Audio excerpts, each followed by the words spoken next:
welcome everybody at this industry talk at IDFA. My name is Laurien ten Houten. I'm the talks manager, the industry talks manager at IDFA. And today our talk is about new technologies. And I would like to introduce you to our moderator of today, William Uricchio. He's a professor at MIT and one of the authors of our recommended book, Collective Wisdom. Thank you. Thanks very much. Great to be here. And one of the things the primary thing we're going to talk about is the relationship between truth and these new systems. And I guess first I should just introduce the folks that are going to be with us today, having this discussion. We're going to organize it around 4 themes. I'm going to do a little bit on historical stuff, and then we'll hear from Amr Shomali, who's a visual artist and a documentary filmmaker. You work a lot across many media. And he's from Palestine. That's really important, and you'll see that in the clip that we're going to see in a bit. From his last animated documentary, The Wanted 18, which was premiered in TIFF in 2014. So we'll get a good look at that. And then we'll move over to Francesca Panetta, who's been working with new technologies to tell pro-social stories for the last 15 years. Hard to believe it's been that short. Wow. She's led innovation in storytelling at The Guardian newspaper, which has really been a way out there in terms of new media use. For over a decade. She's an Emmy Award-winning artist, and we'll see some of the work behind that. And she's about to move to the University of Arts, London, to direct the AKO Storytelling Institute. And finally, we'll move over to Ali Islami, who's an Iranian artist based in Amsterdam. His work deals with long-term practice-based research that builds and grows over time through speculative thinking and world building. Ali explores simulations and models as conditions that can be exercised and pushed to their limits through play, and that often result in the form of poetic engineering. So those are the folks we're going to be hearing from primarily. I'm just going to start with a little intro that puts a historical frame on this. I love this picture. You might have seen this. It's got a lot of circulation. Because we tend to associate photography with somehow, we think this is a medium we think we understand. It's been around for, since the 1830s. We have a lot of cultural practice in working with it. And when something like this shows up from multiple cameras, from multiple people, it's a little, you can be gobsmacked as this poor British man was. And it raises the question, we tend to use photography as evidence. We use it in our passports. It's used as proof of crimes or proof of things that occur. There's a whole legacy of court history, of legal discourse that understands, or at least assumes, the veracity of these kinds of photographic images. And yet here's proof that doesn't exactly work that way. The history of that, of course, is quite long, and we can go back to the very beginning. This is one of the earliest photographs that we know of from Louis Daguerre. And we know that there are a lot of conditions that affect what shows up in a photograph, whether it's black and white or color, whether it requires a long time exposure, as this early generation of photography did, meaning that people that were walking by probably didn't even show up in the image. A lot of these early photos look like they're made of deserted cities. The streets look deserted because time exposure was too short for the people walking by. Film stock, lens choice, angle, all those things bear upon what kind of truth comes through. And what's so interesting in the history of photography is it took a while for people to learn that. It took a while for people to understand what the parameters of the medium were. At first it seemed like it was reproducing reality. It was a window on the world. That kind of language was used a lot. But the truth was a lot more complicated. And we know today, in a digital era, with things like color correction and all of our abilities to kind of manipulate the image, the relationship is a the relationship between the image and the world it is looking at is a flexible one. Some of you may have read Sherlock Holmes, or I'm sure you know about Sherlock Holmes. And the author of Sherlock Holmes, Sir Arthur Conan Doyle, was, for someone who's interested in the kind of fact-based interpretation of the world, as a book like Holmes would suggest, a series like those books would suggest. In fact, he was fascinated by the occult, and in particular, fascinated by the relationship between photography and the occult. So this, the Cottingley fairies was a big issue in the early, in war era Britain. Two girls discovered fairies in their garden and photographed them. And of course, it started a big discussion, real or fake. Doyle was one of the proponents of this as proof of the supernatural. And this story, I mean, you look at it and it's a little, in retrospect, a little hard to believe that it was ever accepted as the real.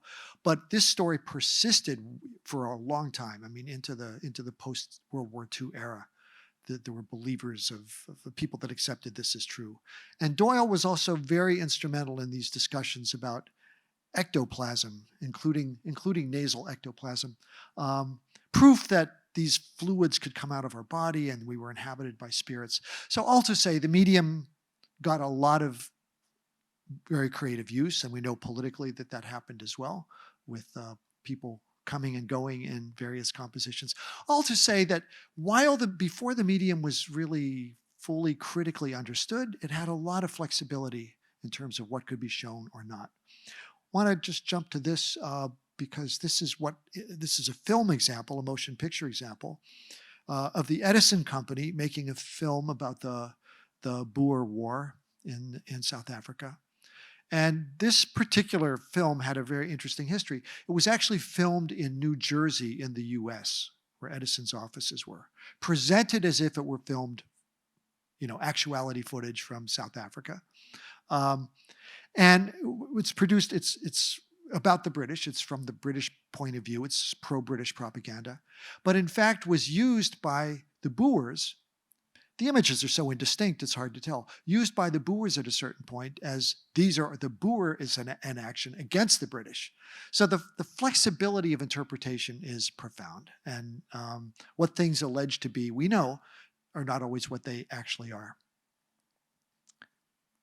Fake news is nothing new. One of the key questions that will come up in today's discussion that bears heavily on the documentary tradition is, of course, we'll see fakes and some deep fakes, but also the issue of what do you do when there are no images? And especially what do you do when there are no images as a result of the power imbalance? When there are no images for a reason, when images have been kept from happening. As politicians become more and more media savvy, we can see endeavors to just wipe away representation so that nothing can be said. This poses real dilemmas for documentary makers, and we'll see what there are many creative solutions, and I think we're going to see one of the more creative from Amr in a bit. And I guess I just want to end with this quote, because there is a lot of concern about the truth or falsity of images. There was certainly in the documentary space where journalism overlaps with documentary, journalism that tends to be fact-based and documentary that tends to be truth-based. Sometimes the facts, and this is a good example with absence, sometimes the facts don't add up to the truth. And sometimes the truth can't really be shown through facts. And for the domain of documentaries that are made by producers like BBC or public broadcasting in the US, those documentarians generally have to stick to the rules of journalists. Truth, it's that overlap of truth and fact. But it means there's a lot of things that can't actually be said. And one of the things that really strikes me as important is this quote. Earl Morris made it most recently in the title of his book, Believing is Seeing, but it goes back to the pre-Socratic Greeks, that actually how the audience enters the situation sometimes predetermines what they'll see. People will find their own truth or find their own falsity based purely on where they stand. And if evidence of this were needed, you could look at the United States today in terms of the polarization and belief. Fundamental, it doesn't matter how much evidence you have. It's fake. It's understood as fake. That maybe the problem is not necessarily in the truth or falsity of the medium. Maybe it's more in the eyes of the beholder. So I think with that, I'm going to shut up, and we're going to jump over to Amr. And first thing we thought we would talk about is, in Amr's case, how do you make the invisible visible? How do you show things when images don't exist of those things? And especially when images don't exist because of systematic power imbalances. Take it away. Okay, thanks for having me. I'll tell you a little bit about my personal experience when I faced that. I have to start saying that I'm an artist, I'm not a filmmaker. I did only one documentary. I don't even enjoy documentaries, especially when they are classical documentaries. In 2007, I came across this interesting story. Happened in my town, Bet Sahur, next to Bethlehem, where I heard that in the first Intifada, mid-80s, there were a lot of calls to boycott Israeli products, and Palestinians in my town decided to start producing their own milk. So they went to an Israeli kibbutz and they bought 18 cows to produce their own milk. The interesting thing that none of them had any previous experience with cows. They never saw a cow before. So they bought 18 cows, brought it back to Bethlehem, and they started learning how to milk cows, how to make yogurt, cheese, etc. And people started to boycott the Israeli products and depending only on the Palestinian milk. At some point, the Israeli army came and raided the farm and told them that it's not allowed to have cows because those cows are a threat to the national security of Israel. And eventually, Palestinians had this discussion between themselves and they decided to smuggle the cows. They took the cows and they escaped and they hid the cows in caves, in their backyards, in their houses, and they kept this chasing between the army and the cows for almost 4 years. So for me, this is a very interesting story. I pitched it in Hot Docs as animated short inspired by facts, and the producer said no, let's do it as a documentary. I said documentary. So I started doing my own homework, my research. I was surprised that only one photo existed from the whole thing, a photo of a cow, and I started to look around in the National Archives. I just realized that all of our National Archives were looted. I'll come back to that again. And I asked the Israeli Army Archives to give me any documents, anything they have on that period, and they refused. So eventually I ended up with nothing. I had no documents. How can you make a documentary without any document? I don't know if you know this, but in Palestine in 1948, the Israelis looted most of the national archives, personal libraries. Everything was looted and it's stored in the Israeli Army Archives. We have almost 3 million inaccessible documents, including films, recordings, paintings, books, whatsoever. So I came to this question: how can you tell the story where you have no documents at all?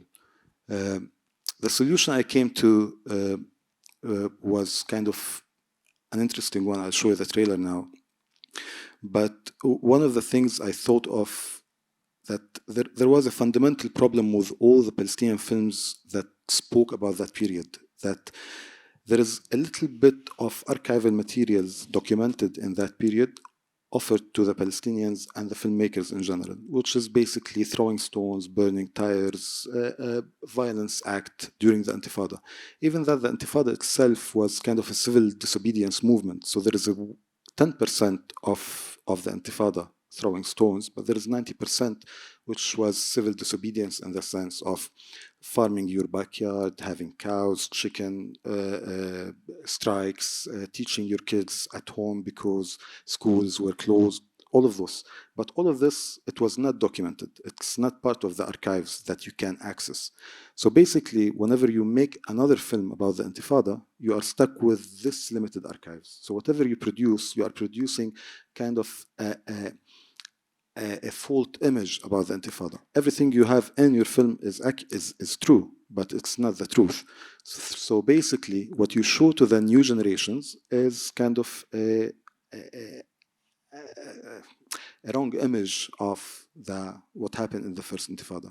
So basically, what I did in this film was reinventing personal archives. I started to animate. I collected oral history from people, and we started to animate the archives as if we have the chance to recreate our own personal archives retroactively. So if we can play that trailer, please.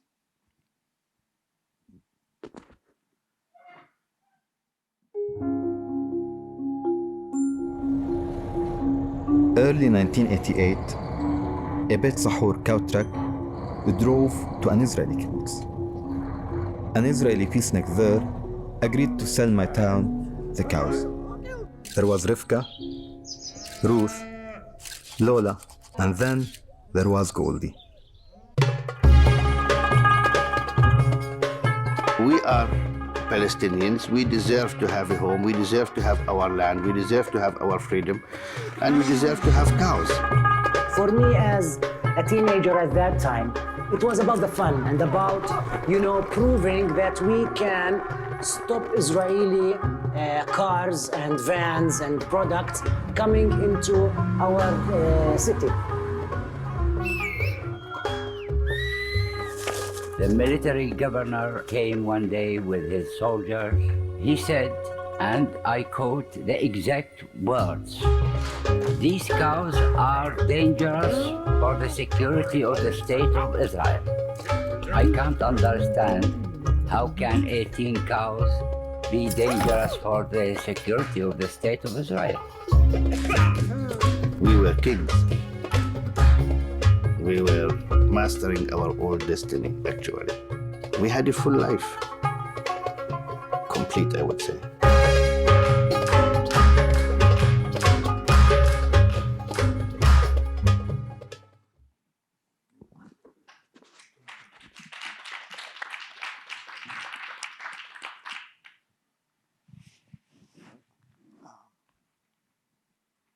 Go another 3 or 4 minutes.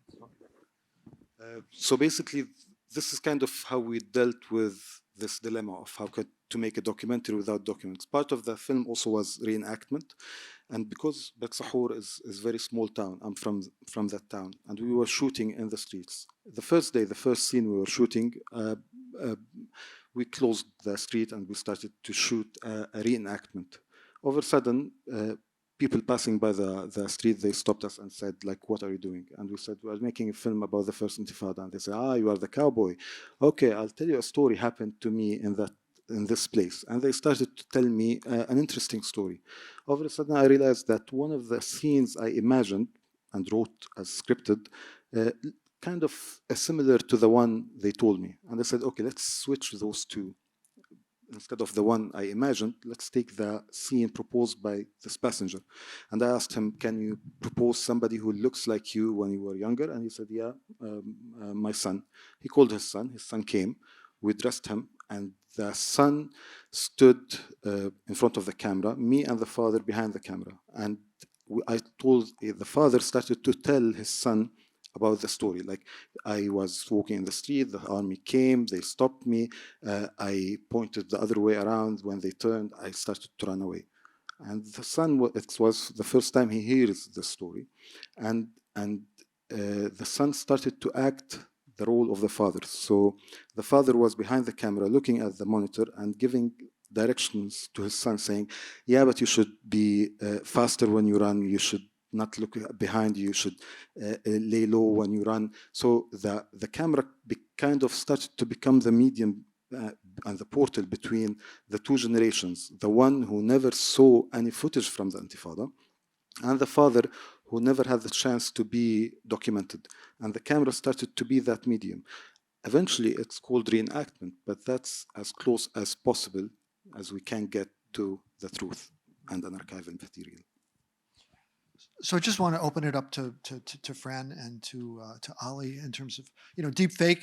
So techniques like animation and reenactment we kind of understand and kind of know when we kind of see animation and know it's not the real thing. Some newer technologies like deep fake pose a somewhat different question because we don't necessarily know. And any thoughts or other things to say? My mind goes straight to like DALI and Stable Diffusion, and so these are AI picture generating tools for those in the audience who aren't familiar with them. really easy to use. You just type in, cow on the street, whatever year it was, and within seconds, unbelievably kind of realistic images are created using the AI models that have been created. And I was immediately thinking, wow, if you had decided to build this film using the AI model techniques that are out there, what would that have looked like? I don't think it would have necessarily been any better, but I guess one of the things we're exploring in this talk is the tools that you've got to tell the tools that you have to tell the stories we've got. What are we using, and then how are we labeling those and being transparent about the tools that we're using. So do you think your film, can you imagine what that would have looked like if you'd used like different tools that might be available now that weren't in 2014? Yeah, it might be very interesting to ask the characters to describe the situations and see what the AI can come up with. And it's interesting when it's two-way. I'm planning to do this experiment with the VR because in Palestine there's plenty of villages that got destroyed totally in 1948. Totally destroyed. We only have some aerial photos by German airplanes during the Second World War, and there's no documentation of the villages on the ground. So we have the top view from up in the sky. So I'm planning for this experiment in VR where we have blocks for the village, and we start to ask people to put the Oculus and start to give us feedback. Yeah, that building was a bit higher.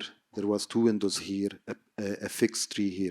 And people can share the same thing and give their comments, and people can start correcting their memory. If you recorded that experiment till you finalize the final image of the village, how it was and how it used to look like, that's a documentary by itself. And that's kind of like legitimate documentary. But can we use those images that we produced in the experience itself? If we had an animated camera walking through, would that be considered also a legitimate thing? We are still in the same dilemma of, are you credible or not? And coming from that region in general, it's very critical, and yeah, you have to be 200% credible, otherwise you get crucified, and it happened 2,000 years ago. Yeah, if there's time, I just wanted to reflect on, because I found your approach with dealing with an issue that there is no archive for it, true archive for it. It's something that we sort of share in the Middle East context, where I found it very similar to what is happening now in Iran, where there is no journalism allowed to happen. But the journalism is on the hands of people in their phone and mostly being circulated in these images on Instagram.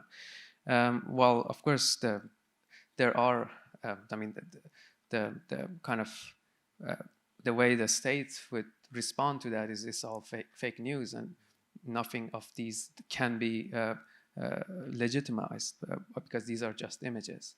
But it's fantastic how these images become so real, and kind of the journalism that the state don't allow to exist becomes kind of like a sort of an idea within the collective of the people who are oppressed. And I found this, I was just curious to know more about like your approach just to how we can still grasp agency in a context that we are not given, and where do you think that sort of comes from? I think it requires a lot of kind of passion to be able to kind of deal with these challenges, because you kind of deal with the unknown and there's no archive. How can you document it? Yeah, the only source we have is oral history, and those old people are dying. Palestinians were trying to collect new archival material, and every few years there is a new invasion or a new war where we lose our new archives. And every time start recollecting memories and testimonies, it's becoming less and less vivid. And it's on the long term, it's going to be very dangerous and critical. The good thing that I think most of the TV stations and cinema, they start to look at documentary in a more flexible way. For example, now I'm working on this new film, and I'm pitching it bluntly saying, this is a documentary about story that didn't happen. So I'm trying to make a documentary about story that didn't happen. It's an imaginative story about a bunch of Palestinians who did a heist in the Israeli museum, stealing back the antiquities that got looted by Moshe Dayan during the past 70 years. So it's not a documentary about Moshe Dayan, and which is all facts, but it's a documentary about the act of getting it back, and we're saying it's a fictional story. Okay, we can come back to all of this in Q&A. I want to jump over to Fran and talk about the tricks of the trade. When do we need to call attention to new media techniques and technologies in order to give audiences a fighting chance to understand what they're up against? So for example, with deepfake, should they know deepfake is being used, or should we wait for them to sort of figure it out? Who decides? Who makes those kind of decisions about what kind of labeling is required or not required? And how can we build ethical frameworks, especially in spaces, emergent spaces like synthetic media, where we don't yet really have protocols and where everything is kind of constructed? How do we think about that ethically and begin to frame that? Fran. Great, thank you, William.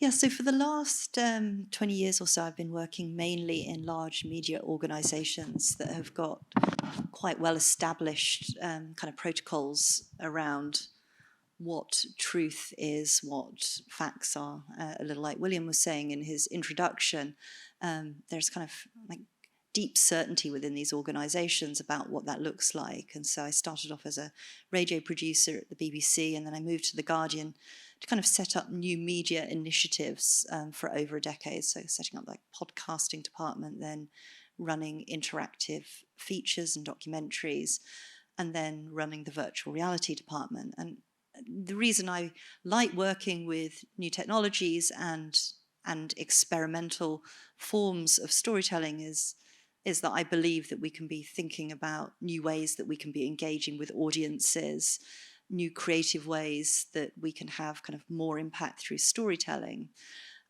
So I personally really believe in kind of pushing the creative borders and boundaries and using these technologies to experiment with that with.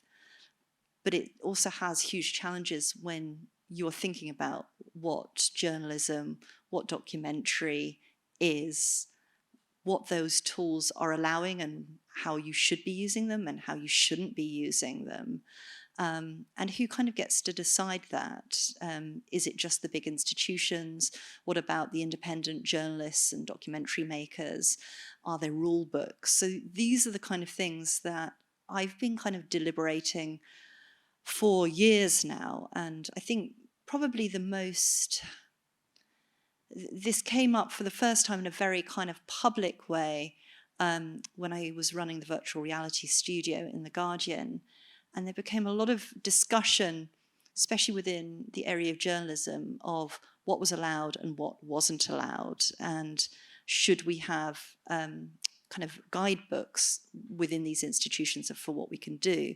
I'm just going to play a little clip of a project that I directed called 6x9, which was a piece about solitary confinement in American prisons. There's still a huge number of people who are placed in isolation in prisons in the US for really often very kind of minor misdemeanors within prison. And the aim of the piece was to try and show the psychological damage from being in isolation.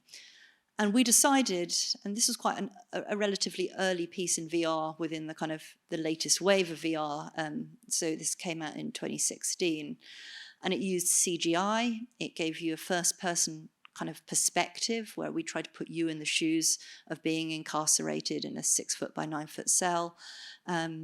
We used interviews with people who'd experienced solitary confinement, but we deliberately asked them to talk to you in the second person as if you're in solitary confinement. So we came up with very specific storytelling techniques that we wanted to use to make it feel like you were there.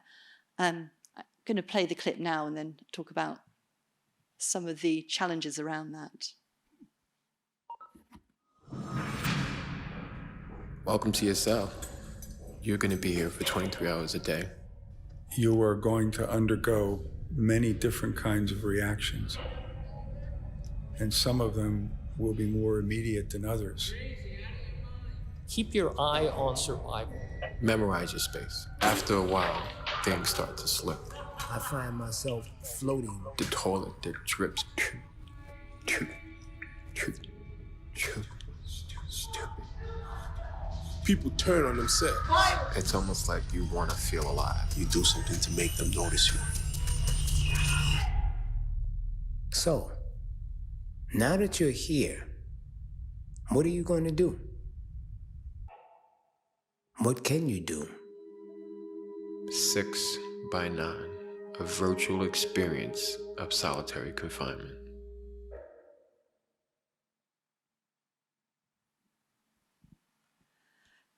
So we really stood by the fact that we thought this was journalism, that we thought it was good documentary using VR, and all of the people that we work with we partnered with a whole load of organizations to make this piece, really felt that it had integrity in terms of what it was trying to do. But there was a lot of conversation within, especially newsrooms around the world at the time, where it does CGI. If you make a cell in CGI, is that documentary? Is that really journalism? We didn't manage to go inside into any of the prisons that we'd hoped to, because it takes so long to get access to these places. We worked with Solitary Watch to model up a cell that we really looked at all of the evidence of what these look like. All of the books that were in the cell were books that the people that we interviewed had actually read while they were in confinement. So it had a huge amount of research in it, but it began to bring up these questions. Can you have first-person experience that really counters journalism? Are there certain aesthetics that are documentary or not? What is the labeling around how we've created these environments so that we're really clear? So there's still a lot of discussion. There's now more kind of established frameworks around kind of what VR can look like and people's understandings of kind of what documentary looks like using virtual reality. But more recently, I've been working in artificial intelligence, and this is an even harder area for audience members to identify what is real and what isn't real and what has been manipulated. So 6 by 9, it was pretty clear that it was a CGI cell, and we didn't feel that it was too complicated to figure out what was real and what wasn't real. I mean, artificial intelligence is very different. So I created a piece along with my co-director Halsey Bergen while I was working at MIT. And this was a piece trying to show how realistic deep fakes can be, and trying to encourage audiences to be aware that some of the information that might come through their social media streams might have been manipulated, either using cheap fake techniques, very kind of easy techniques of editing and media manipulation, or deep fakes using artificial intelligence. And what we did was took a real speech that had been written for President Nixon if the Apollo 11 moon landing hadn't been successful. There was a speech written for him to deliver on TV in that eventuality. And so we created a film where we used archive NASA material, where we cheap faked the Apollo 11 the Eagle to crash onto the moon, and we kind of killed off the astronauts, and then we had Nixon appear on the TV and give this speech that he actually never did deliver. And if we just play the little trailer for this piece. All Secret Service, is there any Secret Service in the room? I'm gonna roll. Have you got an extra camera in case the lights go out? All right, this is take 3.3. 2.3. Sorry, 2.3. Good God. Good evening.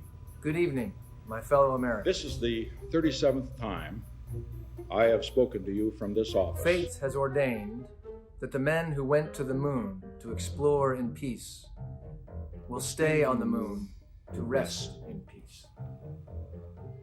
These brave men, Neil Armstrong and Edwin Aldrin, know that there is no hope for every human being who looks up at the moon in the nights to come Will know that there is some corner of another world that is forever mankind. Good night.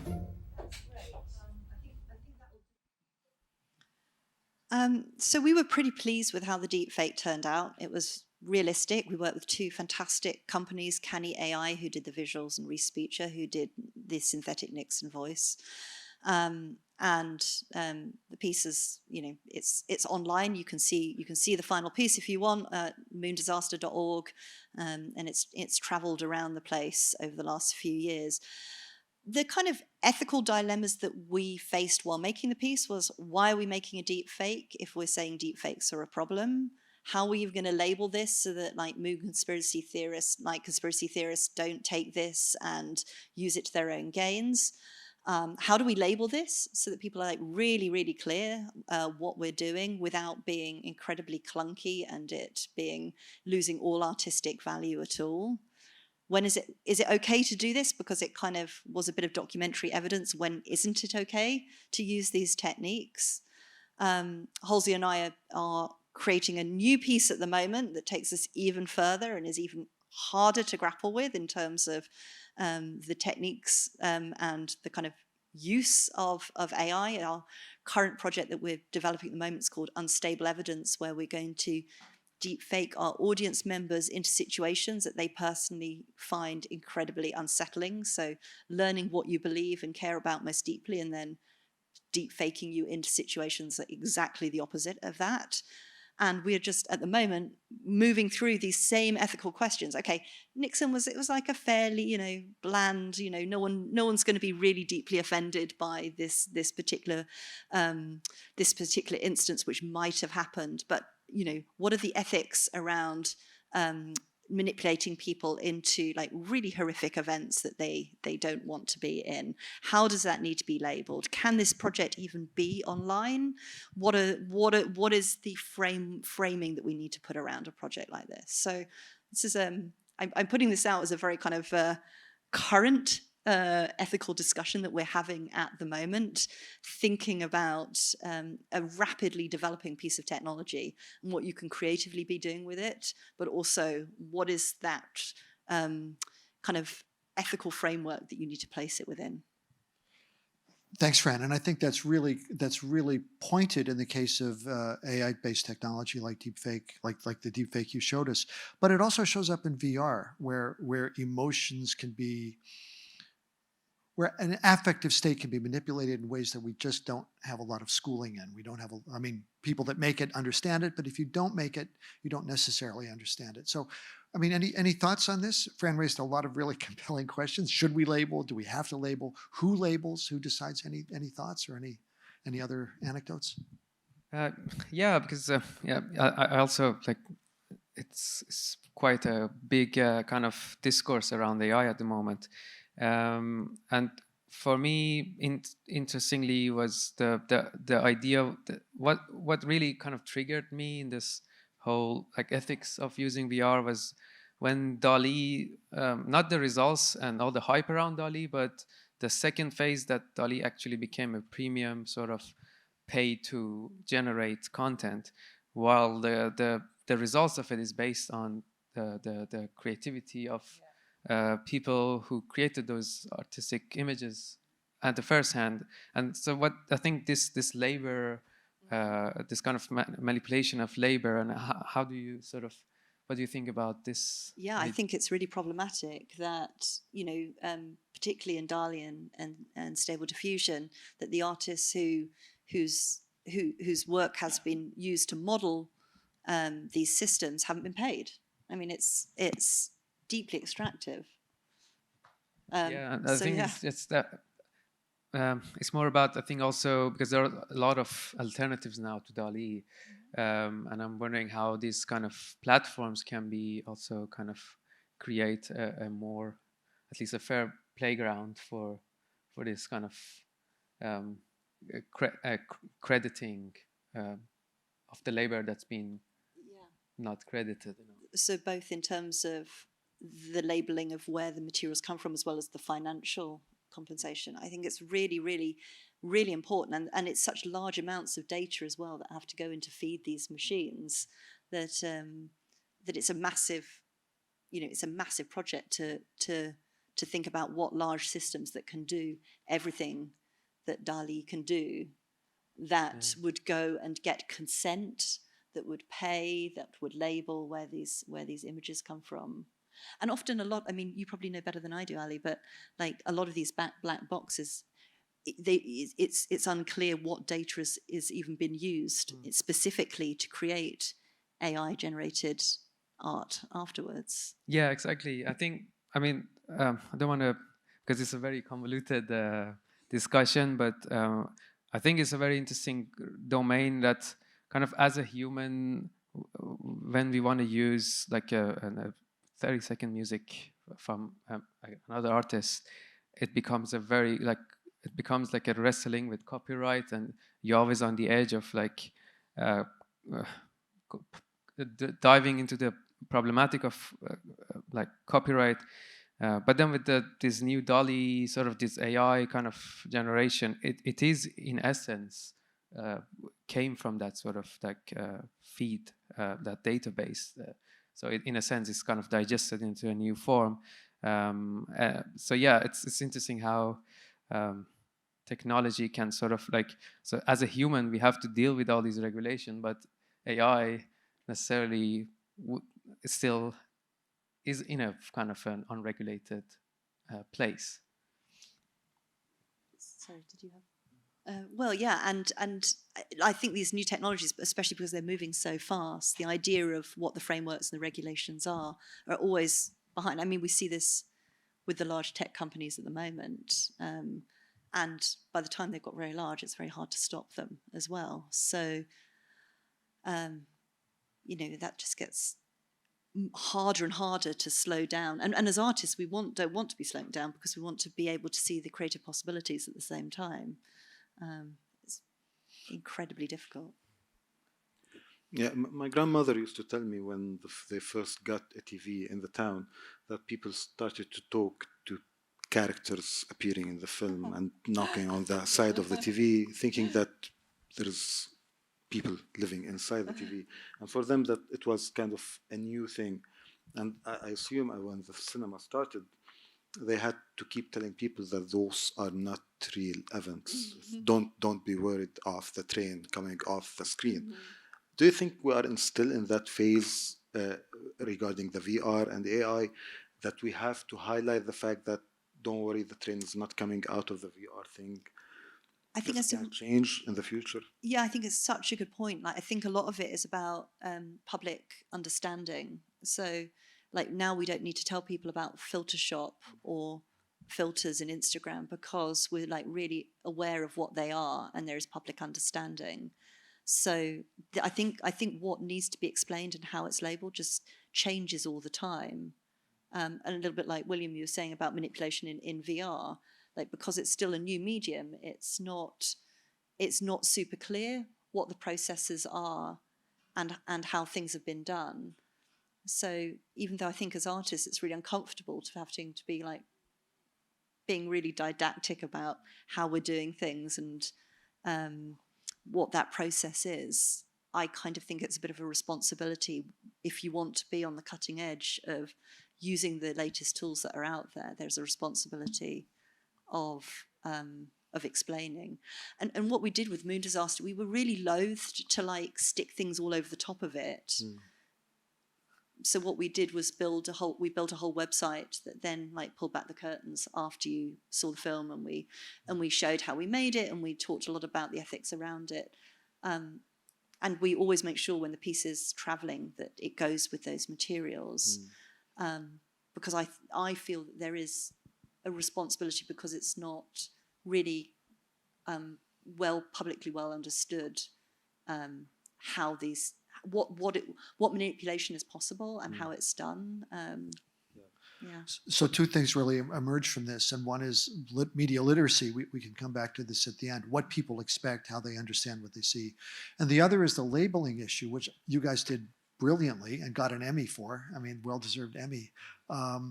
But that I think that institutionally, journalism organizations have been the gatekeepers there. They've been very insistent upon labeling, and rightly so.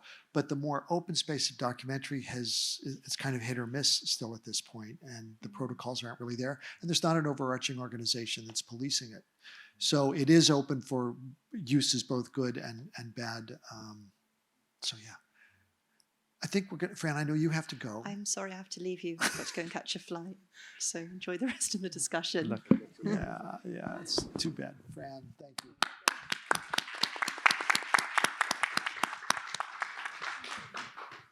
And we're going to jump over to Ali, and we're going to talk about life after cinema verite. New media forms that turn on synthetic imagery and world building have shifted the power from things in the world that we film, to the kind of creative imagination of the filmmaker. So the job is no more, it used to be about catching life unawares, as Veritov put it. The trick in documentary was to be at the right place at the right time and to have a good nose and a good instinct, at least for the person armed with the camera, or really powerful skills for the editor. But now it's really about kind of generating imagery and synthesizing stuff. And Ali, your work is really deep into that space. So I wonder if you could share your thoughts. Thank you so much, William. Yeah, so I wanted to sort of maybe give a little bit of a background and then show you, tell you a little bit about the film I made, which is part of the short film, Paradox at IDFA. So my background is I studied civil engineering in Iran, and I have no idea about civil engineering. And in practice, I'm completely self-taught, and I learned VR by myself through the internet. I grew up in a kind of sort of a conservative religious family, but my father was he loved to have a computer at home. He always had a computer, since I was a toddler. So I always messed with the computer. And growing up in that condition, for me, the computer was where my imagination could sort of kind of grow and nurture. Other aspects of the world was quite sort of constrained to a good extent. And I became a gamer, and I've been playing a lot of video games growing up. And for me, the entry point to become a virtual reality artist or making stuff for VR was a modding community online in the early internet, around 2000s. I started to learn 3D through forums to be able to edit and mod the games that I was playing. So first thing I made was I made a 3D stadium of in Iran for a football game I was playing every day. And then I imported it to the game, and then there was a community online where people shared the contents. So the base game was made by a Japanese company, and then there was a forum that people would post content that you could kind of make the game maybe 100 times larger in terms of content. So that was for me the beginning of having this joy of creation, sharing, and kind of growing and playing together. So it was a very interesting dynamic between play, contribution, and creation, community-driven, which became a very interesting kind of, for me, a drive to deal with it further. And since 2014, I was working with VR as my main medium, until last year, where I started to create a film, but still based on VR. It's called A Stretch of Time, and we can have a look at the trailer, and then I'll talk more about it.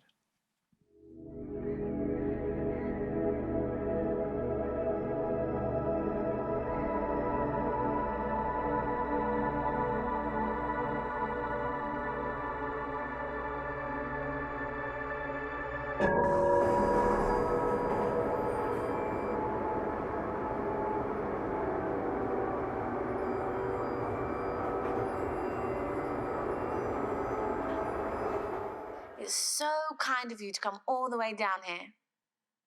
Although you kind of had to.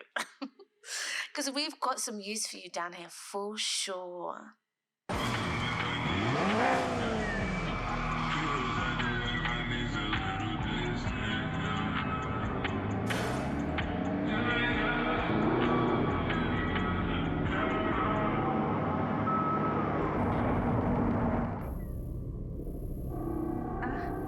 Getting close. Oops. No more path light for you, I guess. Does that mean you're gonna stay here with us? Oh.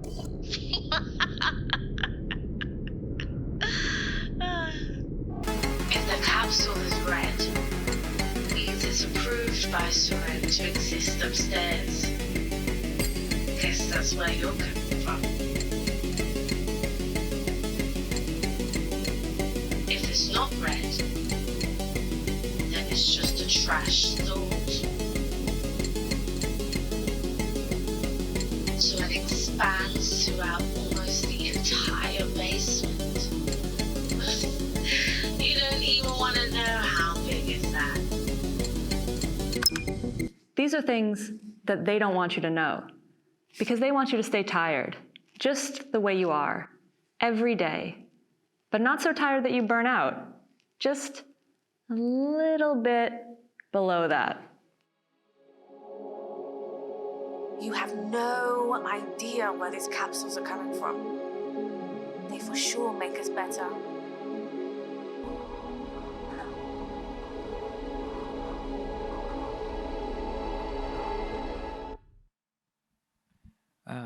Yeah. So I don't know how much it made sense watching the trailer, but I can give you a bit of more context. Basically, the film is made based on a project that I've been working since 2017 called False Mirror. And False Mirror is an idea of a virtual world that keeps growing itself, reshaping itself. Some areas of it gets abandoned. There are new entities or bodies that you can explore the world with. So it's a lot of it's a kind of like a word, a kind of sandbox reality that that things can. There are things that can be associated in a different way and then shuffled back in a totally another way. So that's for me like a playground to explore sort of virtual worlds in terms of form and function. So it deals with a lot with coding and programming this. So it's kind of like a simulation that's running. And I made it with the game engines. So the process is actually quite similar to game development. So I made this film to kind of explore a wider kind of narrative, which is the protagonist who lives within that reality of False Mirror sees an entrance to the basement by chance and goes down to this rabbit hole and then finds themselves kind of stuck within this massive basement, which is filled with all these capsules that's all connected to this monstrous body called Suren. And this body sort of kind of decides which one of these capsules, or is it memory capsules, can exist upstairs and which couldn't. The ones that couldn't be existing upstairs are not red and they are trash thoughts. And for me, it's a running simulation. So in a sense, coming to the truth, it is most of it is me kind of navigating these virtual spaces, and I sort of captured it in real time, and then through the editing process, I tried to create this narrative. And one of the biggest challenges was to kind of play with this dynamic of simulation and play, where as a player, you are given a model or a word to experience, but you can only understand its constraints through excessive play.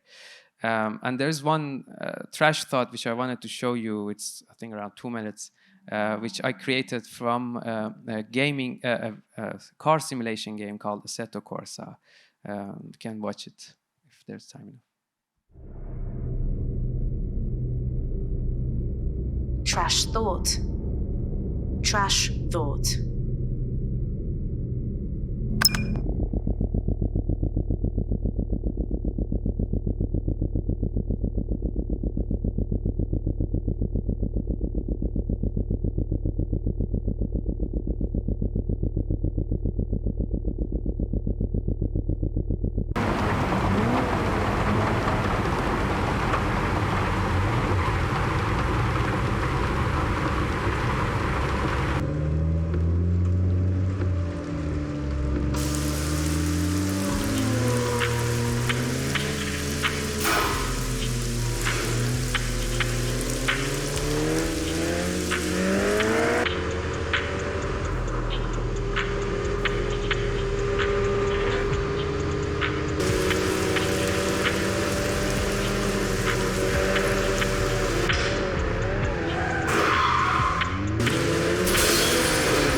Yeah.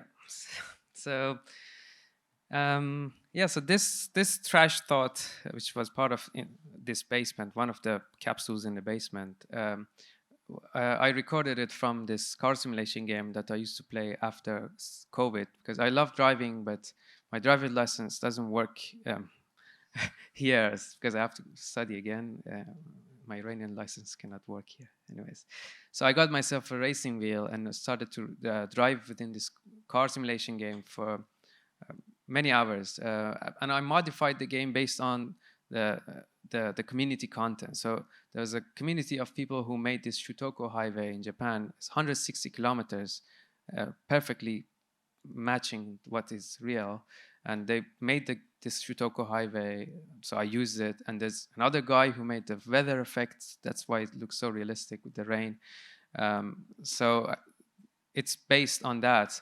But the idea was, for me, kind of exercising this simulation context where, you know, I am very obsessed with J.G. Ballard's science fiction, or if you read or watched the film Crash by Cronenberg, where people are obsessed with, in an erotic way, with car crashes. But the thing is that I wanted to kind of exercise this idea in a simulated condition, where actually within this car game, you're not allowed, your car doesn't get damaged because it's not written, the code is not there. So your car stays perfect no matter what you do with it. And I find it very interesting in a way how I still wanted to make that crash happen, but this kind of the desire wouldn't be fulfilled because of the limits of the simulation. And then my next obsession within that was to kind of to have these perfectly aligned and amazing sort of choreographic movements with the car, and like these beautiful flying kind of accidents or like missing each other in the highway. So then you still try to seek sort of new kind of ways within this context. And I think that's at the core of what I'm trying to explore within the mediums. And for me, filmmaking was an interesting coming backwards from VR and thinking of these effects to explore, while still using the potential of the medium in a different way. So it's amazing that Japanese modders have built this parallel world. And, you know, we live at a moment of digital twinning where this is happening in our cities. City of Utrecht is twinned, where all the inputs from the city, the sewer lines, the electrical flow, the water in all of that stuff is kind of both digitally modeled exactly and then used to modify the world through it. So that's a really interesting, this sort of resonates in that space. And we're at a moment where more and more people like you, I guess, Ali, are spending their lives inside these synthetic worlds, significant portions of life. And the question is, what is a documentary inside that space? And that's a thing you're really exploring. Amr, any?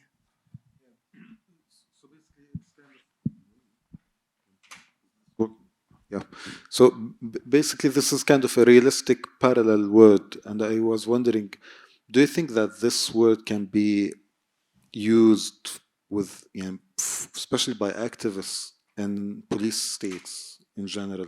We have a long list of police states where we can't report from there something like what's happening now in Iran or in Russia or different places around the world. Do you think a parallel reality like this can give an opportunity for activists to be more liberal and accessible and to protect their identity?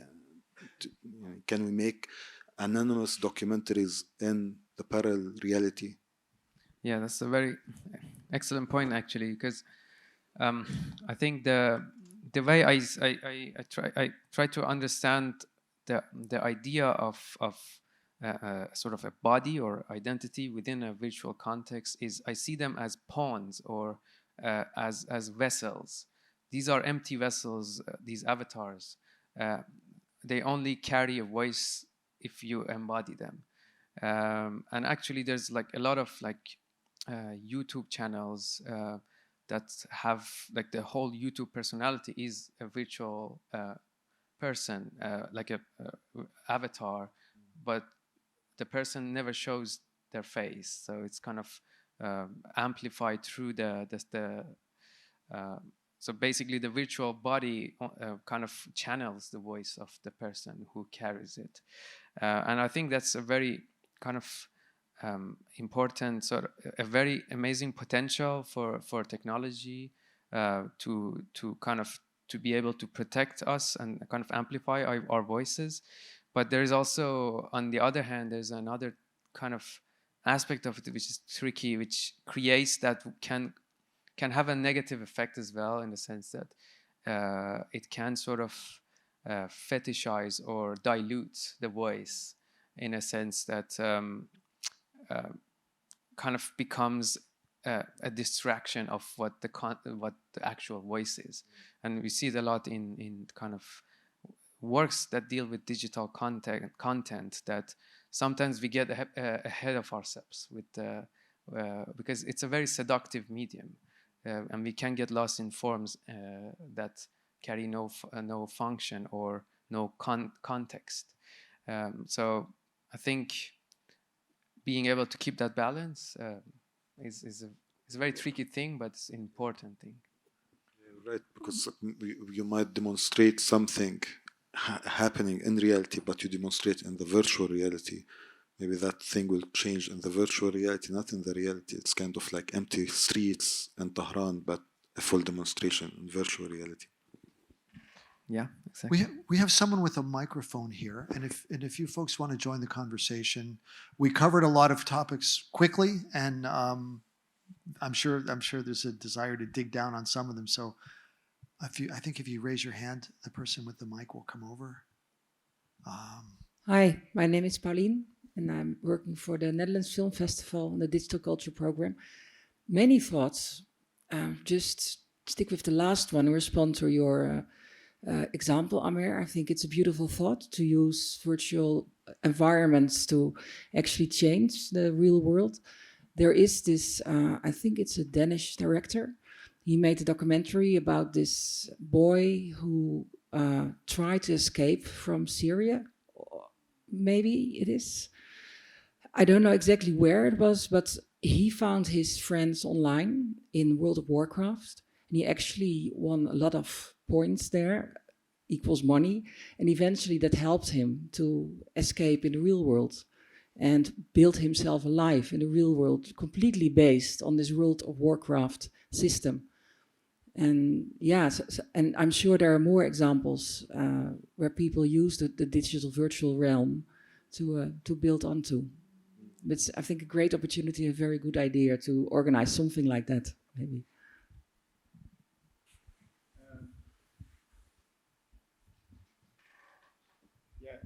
I think a while back, I think somewhere around 2010, the Australian government awarded a fund to a group who were creating a game based on information. They were smuggling notebooks into asylum camps. Basically, they're camps in the Australian desert where asylum seekers are dumped, and they would just put into the washing powder packets, they would put like pencils and notebooks so people could draw and map out the camp, because nobody's allowed to get close to these camps. And then they created a game called Escape from Woomera. I don't know if you heard of it. And they basically made a synthetic sort of world where you would try to get asylum, get put into a camp, and then you would have to do all these tricks to escape, and everybody would escape. But then, you know, nobody would escape because nobody knows about these camps. So they accumulated data in that way to create awareness for these camps. And there's also this journalist who was locked, an Iranian journalist, I think, who was locked in on an island, also Australia, and who created a story on Twitter, like an entire novel about it. Yeah. Sorry. Yeah, in tangent to that, I remember a few years ago when ISIS was very active, there was, they found a way to kind of, because in order to communicate within themselves, they wanted to find, there was a way of doing it which was quite mind-blowing to understand that there were some of them that would kind of group up in Call of Duty in the same team, and they would go in a corner in the street without actively doing any fight in the game, participating in the game, and they would communicate together through shooting on the walls, like letters with the, because when you shoot bullets in the wall, it would stay for a while. So you could actually write on the walls with your gun, and that was kind of for them a way to sort of communicate. But the game itself didn't know that they were hosting this kind of thing, and I found it's horrible, but it's also fascinating that how technology can be used as a vessel in this unimaginably way, but it can happen too. And another example of it is how our world can turn easily to a fiction is just getting stuck in an elevator, which can happen to all of us for 2 days, and then you can see how our human nature can shift in quite a few hours into a whole different state. Yeah, that's. Yeah, another example also, there's a group called Forensic Architecture, London-based, where they use VR and animation and new technologies kind of to do investigations around human rights crime around the world, trying to figure out how and analyzing it. So, for example, one of the projects I saw was Sednaya prison in Syria, and they collected data and testimonies from different prisoners who spent time in that prison, and they trying to build a plan or a replica for that prison based on what did they hear, how did the light come in, the time where the light was moving. With the VR, they reconstructed a prison to understand what was happening inside it. So basically, they work as an investigation using the immersive technology. Yeah, thank you for bringing them up. Forensic Architecture, if you don't know them, are doing amazing, really amazing work. Always data grounded, but of course the forms it takes to the point both of you were making, trying to make what you can't see and what there is no visual evidence for, but there's a ton of data for, visible. And a thing you said, Ali, was, I don't know, was a throwaway line, but it also made me think, that these avatars are vessels. And of course, when everything is synthesized, it's the maker has 100% control. But actually, if you think of the old school documentary process, when you're finding the right characters, you were in a community and you're trying to make a documentary about housing problems, you interview a ton of people and you find the right people. And what does that mean, the right people? The ones that do well on camera, the ones that kind of, but in a way, they kind of almost are your avatars. They're almost, it conforms to all the rules that journalists would appreciate, but in another way, you've made a selection of like a handful of people out of millions. So in that sense, and there is a way in which this is even truer, because you're acknowledging the subjectivity of that act. Yeah, it's more coming back to the word of academia. Basically, you are saying what you want, but the citation, you are referring to somebody else. You are bringing somebody else to say what you have in mind. So if we took him out and we said what is in our mind, is still that legitimate or not? Because eventually you will find somebody who will say what you want. But can we skip that and have an actual real avatar, animated or whatsoever, and say what we want?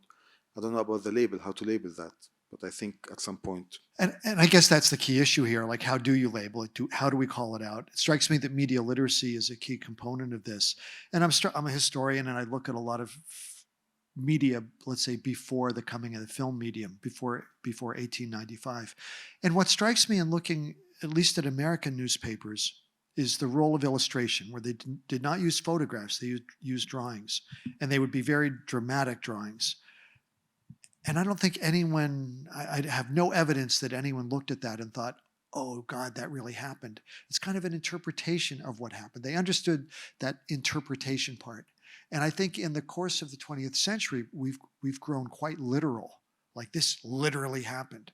There's a famous case during the Depression of an American photographer, I think his name was Rosenthal, he was part of the Works Progress Administration, documenting the Dust Bowl, the eco catastrophe of the 30s, and he did a series of shots of a skull of a cow. And it became clear to his editors that he had moved the skull a little bit to get a better shadow. And he was fired. He was fired because he manipulated the evidence. And we've grown quite literal about that. And I think we're moving, with the examples both of you have given, we're moving back into a space where these are not literally real images. What do we do with our very literal mindset? How do we reconcile a literalist imagination with a highly interpretive, highly synthetic, and often obscured and hidden and for intentionally hidden world? How do we reconcile that? But I'm sure there are other questions. Yeah.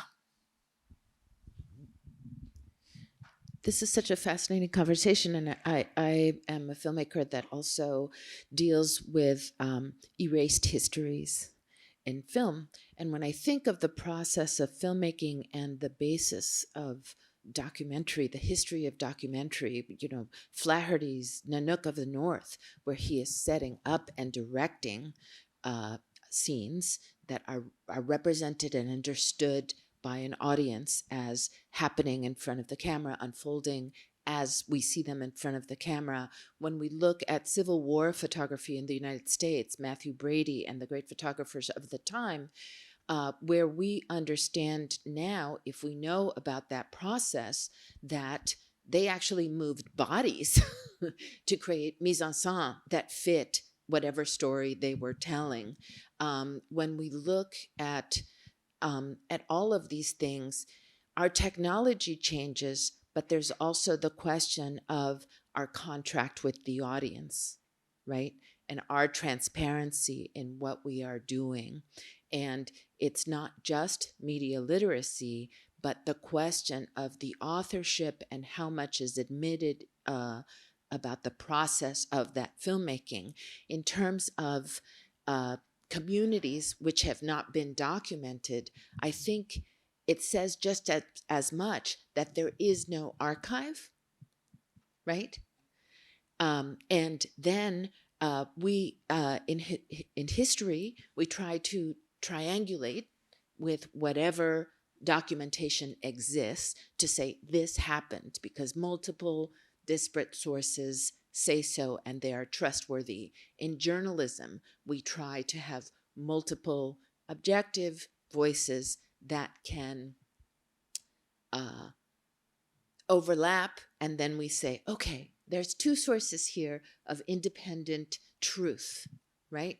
But we know that all images are created and can lie, not just in the choice that you make to shoot you. I can shoot you and say you were alone in a room. I can tell you whatever story I wish, whether I'm making documentary or fiction.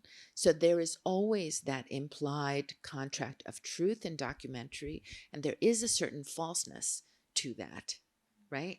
And so I feel, I think I'm going completely the opposite way, that there is so much authorship in every film and every image and every AI and VR and AR, and all of that. There's so much authorship that it falls first to the author to admit at some point in some way. They can admit what they've created at the end of a film, after the film, in concert with the film, when talking about the film or the game or the whatever it is, that I want and require as an audience member, so that I understand just what I'm looking at. And it can't stand just in audience literacy, because so much of it is invisible of what we create. But I think, Ali is a good example, a civil engineer who started to look behind the scenes of the games he really liked, and now understands exactly how you can make magic happen. I agree, and everyone's not going to do that.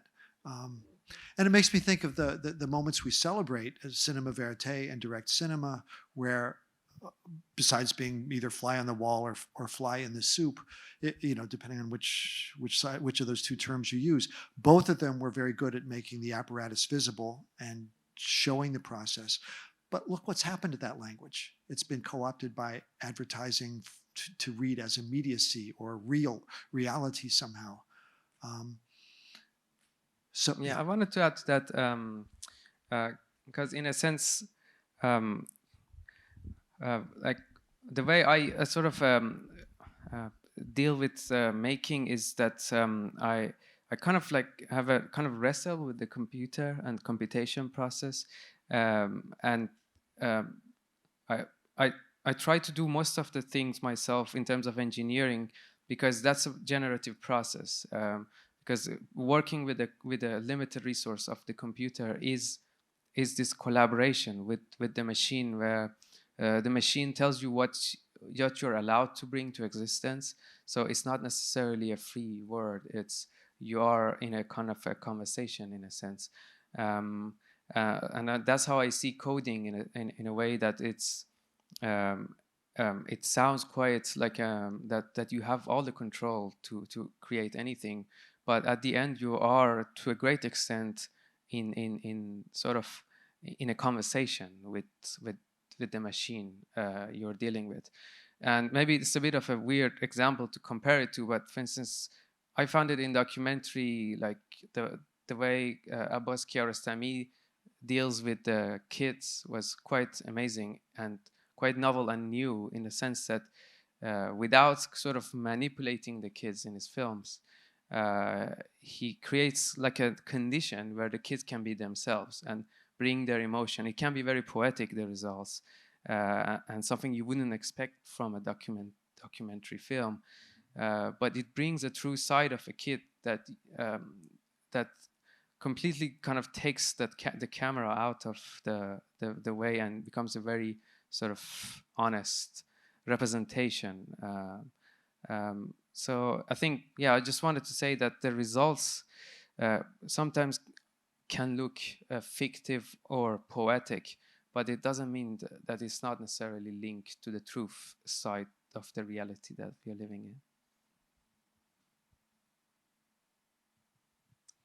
Other questions? Any other comments?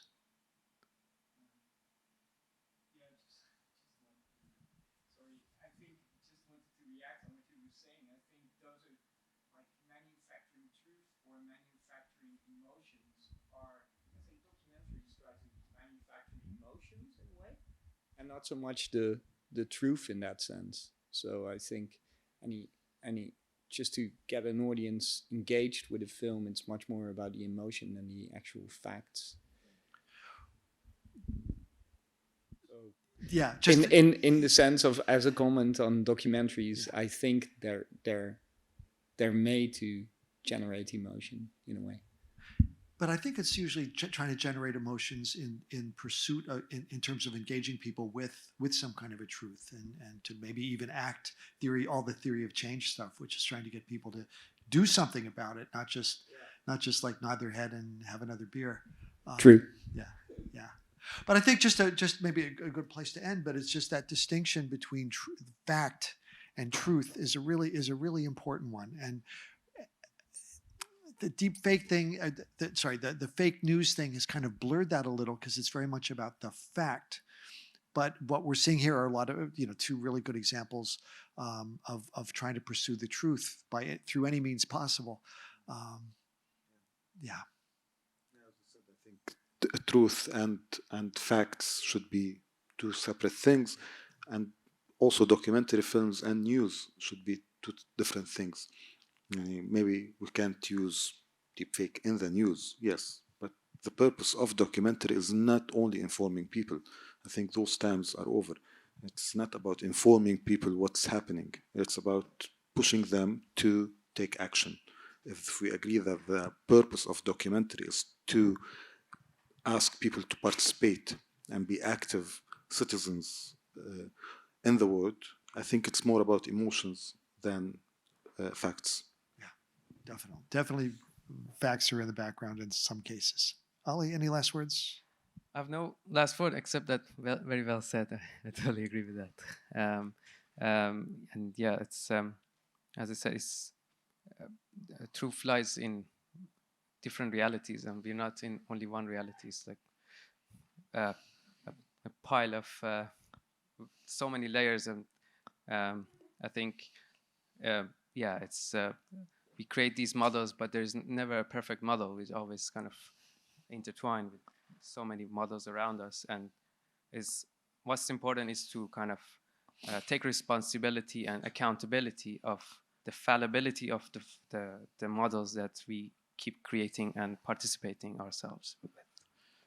That's a great word to end on, responsibility, because it is about making sure the audience understands what it is that they're dealing with and what is their conduit to that bigger insight or truth.